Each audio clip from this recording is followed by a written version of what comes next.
মাত্র 3টা ingredient use করে আমের এত মজার ডেজার্ট বানানো যায়। আর এটা টোটালি একটা ফাঁকিবাজি রেসিপি, বিকজ এটা বানাইতে মাত্র 10 to 15 মিনিটস লাগে, বাট খাইতে এত মজা।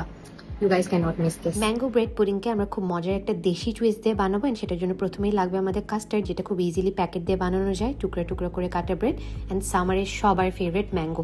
বাট এটাকে দেশি টুইস্ট দিবে হচ্ছে গিয়ে আমাদের ঘি। এই ডিশে ঘিয়ের অ্যাডিশনটা will take it to the next level, just trust me. প্রথমে একটা প্যানে আমরা ঘি নিয়ে নেব, অ্যান্ড আমাদের টুকরো টুকরো করে কাটা ব্রেডটা খুব ভালো করে ঘিতে টোস্ট করে নেব। এত সুন্দর একটা ফ্লেভার আসে। ব্রেডটা টোস্ট হয়ে গেলেই আমাদের কিন্তু রান্নাবান্নার আর কোনো কাজ নাই। তারপরে আমরা অ্যাসেম্বল করব যে ডিশটাতে আমরা বানাবো।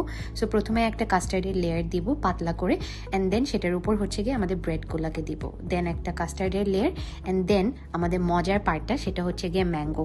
অনেক অনেক ম্যাঙ্গো দিব। দেন আমরা পুরা লেয়ারিং এর প্রসেসটা আবার রিপিট করব। একটা লেয়ার অফ ব্রেড, একটা লেয়ার অফ কাস্টার্ড, একটা লেয়ার অফ ম্যাঙ্গো, এন্ড এটার জন্য একদম পাকাম লাগবে কিন্তু। দেন এটা ফ্রিজে রেখে সেট করলে কিন্তু রেডি হয়ে যাচ্ছে আমাদের ফাঁকিবাজি mango bread pudding with a desi twist, and you guys will thank me letter.